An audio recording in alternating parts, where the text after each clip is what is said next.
Il y a eu un gros morceau Ouais. avec l'arrivée du Semikverse. Donc c'était quoi? Lug s'est éteint à un moment, Dieu et son âme, et a été repris par Semik, qui est en fait je crois Lug qui est revenu sur la scène. Et ils se sont lancés, ils ont essayé de lancer surtout des auteurs et un nouvel univers qui 100% français. exactement, qui n'était pas si nouveau que ça, puisqu'ils reprenaient des personnages que moi je n'ai pas connus mais qui avaient dû exister dans les années 70-80. Et on a eu droit à l'existence d'un Semikverse français, des super-héros français, plusieurs séries, plusieurs personnages et un groupe emblématique, les Strangers. Strange. Tu l'avais lu ça aussi ou pas, Flavien? Oui. Ah, t'as lu les Strangers? Mais il y a longtemps. Donc. D'accord. moi, C'est novice. clairement. Moi, encore une fois, avec le côté fan et le côté toujours un peu rêveur de se dire waouh, des comics à la française, et bien là, on en avait à nouveau du vrai comics à la française, avec les techniques modernes, avec des couleurs qui étaient les couleurs des années 2000. On avait des super-héros que je connaissais pas dans leur première version, mais que j'adorais dans cette version-là, qui était Omicron, qui était Starlock. Starlock, pour moi, c'est un petit peu le Viltrumite à la française. Le Viltrumite, c'est quoi? Le Viltrum, c'est la race d'invincible du comic book de Robert Kirkman. On avait Futura, on avait un... Ah, j'arrive pas à me souvenir de son nom. On avait un Métamorphe Alien. Et on avait qui d'autre? J'oublie. Jaleb, une sorte de télépathe.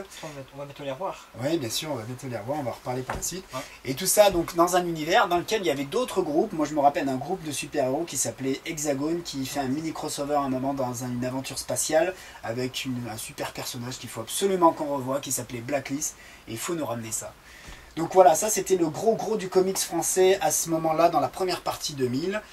Mais ouais, c'est une très bonne initiative. Hein, Oui, mais tout à fait. Bon, là, Semik ne perdure pas et on retombe dans une ère 100% comics américain avec l'aménagement de Panini Comics.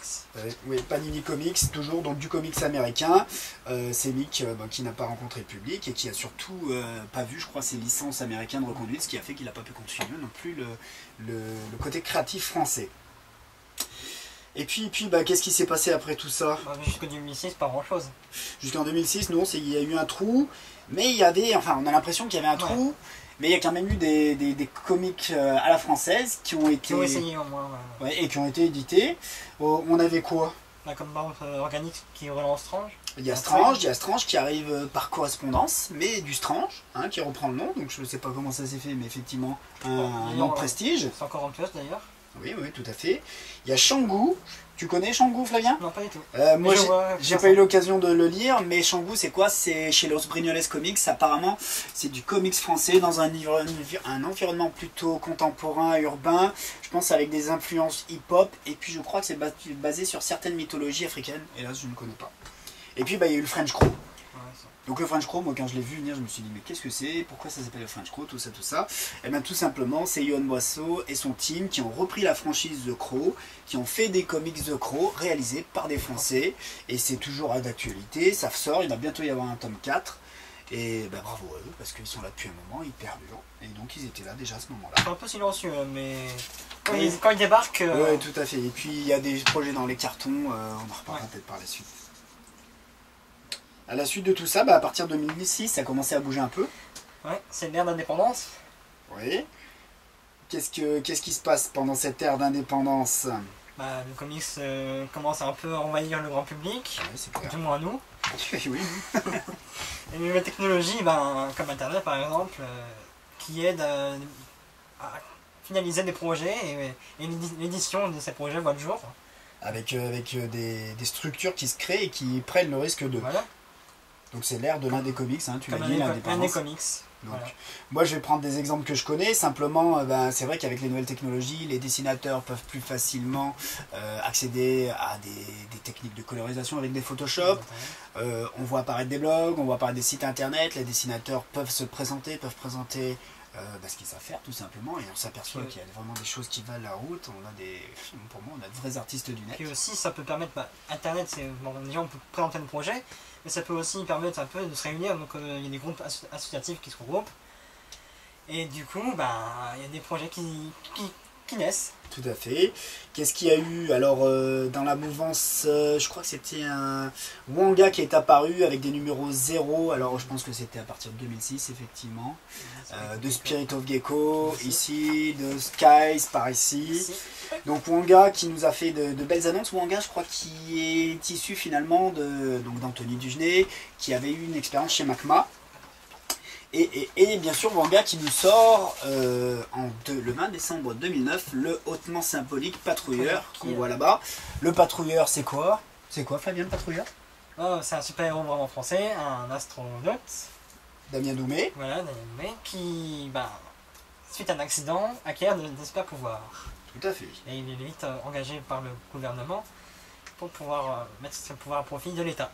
Tout à fait, sachant qu'on n'en sait pas bien plus, puisque pour l'instant il n'y a eu qu'un épisode. Le Patrouilleur, fait réaliser, écrit, dessiné par Pierre Mine et apparemment coloré par un certain Digital AD. C'est quoi ces initiales? Anthony Dugenais peut-être? Allez. Donc un premier épisode qui fonctionne bien avec un super-héros français aux couleurs du drapeau, bleu, blanc, rouge. Moi j'adore, je trouve ça très bien, c'est du comics américain. Je pense que ça se passe, oui, c'est du comics américain fait par des Français. Ça se passe en France, ça se passe à Paris. On a un épisode spécial origine. Moi j'adore. Que la fin laisse présager de sans bonnes choses pour le héros et on a envie de savoir plus. Forcément, l'objectif c'est de faire une série. Pierre Mine travaille dessus et sur plein d'autres choses, on va en reparler. Donc Wanga qui est apparu avec Anthony Dugenais, avec une boîte de com et puis surtout cette structure associative qui est là pour sortir des comics. D'abord des numéros 0, le Patrouilleur en fin d'année dernière et là beaucoup de projets, mais on en reparle par la suite. Facteur 13. Qu'est-ce qu'on peut dire sur Facteur 13? Facteur 13, tu connais un petit peu? Bah oui, bien sûr, on connaît bien un peu l'univers. Oui. Un peu sombre. Donc Facteur 13, si tu veux développer, je t'en prie. Non, vas-y. Facteur 13, qui est un univers finalement. Alors c'est un projet. C'est un projet de plusieurs auteurs finalement qui vont développer des aventures, des histoires avec leurs personnages dans un univers commun, dans un univers post-apocalyptique. C'est un projet qui, pour ce que j'en sais, moi, a été mené et porté par Dusklight et par toute la troupe qui travaille sur Factor 13. Il y a eu un numéro 1, le numéro 2 est annoncé pour prochainement, donc on espère voir ça. Ça va être surtout du succès parce que c'est comme tout, vous verrez si vous avez la chance et la joie de pouvoir travailler sur des projets comics. Quand on doit travailler avec plusieurs artistes, c'est du travail.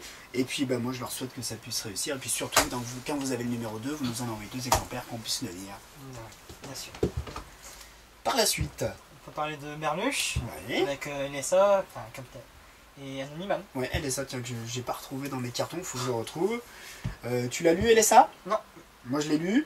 LSA finalement qui est un projet mené par Thomas Rivière de Comics Place, salut Thomas, et Frédéric Mur alias Fed, salut Fed, pour finalement ramener sur le devant de la scène des personnages qui étaient apparus dans les Anges Gardiens, ce fameux Les Anges Gardiens des années 90, début 2000 effectivement, avec le Capitaine France, avec Gargantua et d'autres persos que j'ai plus en tête, et Pants de Fed.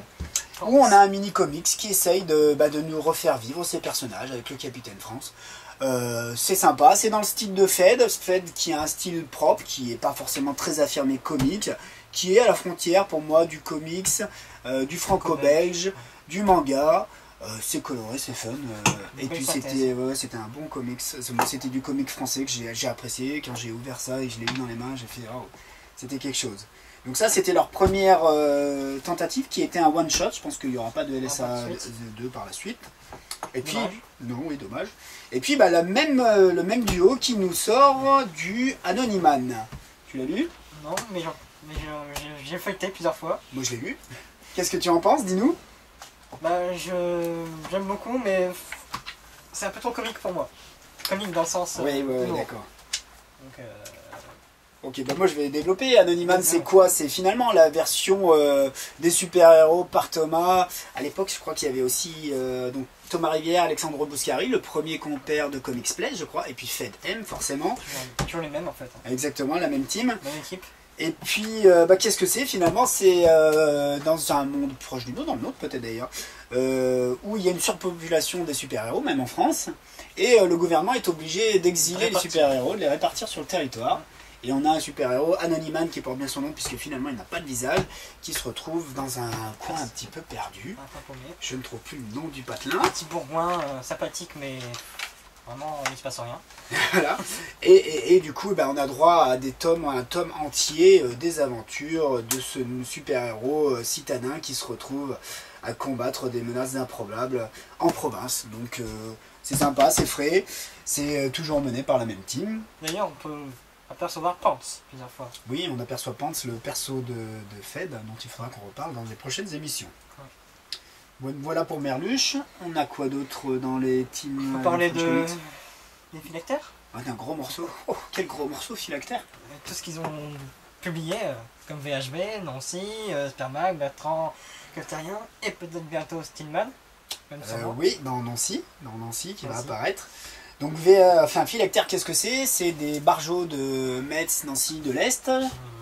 Hein, ils sont nombreux, c'est un peu, vous voyez, la Légion des super-héros version French Comics, c'est eux, mais un peu moins sain au niveau... au niveau... Un peu plus sombre quand même. Hein. Oui, puis au niveau... j'allais dire profil psychologique. Non, ce sont des joyeux cinglés, super sympas. C'est un gros team qui travaille en association sur plusieurs titres. Et puis ça fonctionne. Pourquoi? Puisqu'on a les VHB qui sont le sigle VHB, Flavien, que tu connais par cœur, qui est Vampire Hunter Brigade, qui en est à son cinquième épisode, qui est annoncé, qui doit sortir sous peu. Donc voilà, 5 épisodes de VHB. VHB, c'est ça, un format un petit peu plus petit que les comics. Dans VHB, vous avez quoi? Vous avez un univers qui se déroule à New Orleans. Il faudra leur demander pourquoi New Orleans. En fait, une version américaine dans laquelle, aujourd'hui cohabitent les humains, mais aussi les peuples de la nuit, les vampires, les loups-garous, les zombies. Nouvelle-Orléans, c'est en Amérique, mais c'est un peu la partie française des Amériques aussi. Peut-être pour ça. Peut-être pour ça, effectivement. Il faudrait leur demander, ça vient peut-être là. Et au milieu de tout ça, il y a une police qui a dû être créée pour que les humains et tous les peuples de la nuit puissent cohabiter ensemble, mais ça se passe pas sans heurts. Et donc on a les VHB, les Vampire Hunter Brigade, qui, munis de leurs armures, doivent faire régner la loi. Voilà pour VHB. Spermag, tu l'as dit un petit peu. Nancy, c'est finalement Nancy, je crois que c'est par là que tout a commencé. Ça publie plusieurs numéros, c'est ça? Nancy, pour eux, je pense que c'est l'occasion de pouvoir faire des expériences, de pouvoir lancer des artistes, des séries, pourquoi pas. Gobelin, par exemple, qu'on a vite remarqué. Et puis qu'on espère surtout voir prochainement et puis plus souvent, effectivement. Donc Nancy. Spermag, qui est une parodie un peu à la fluide glaciale du monde des super-héros, avec un super-héros qui s'appelle Sperman. Non, je n'ai pas dit ça, c'est pas possible. Et si, je l'ai dit.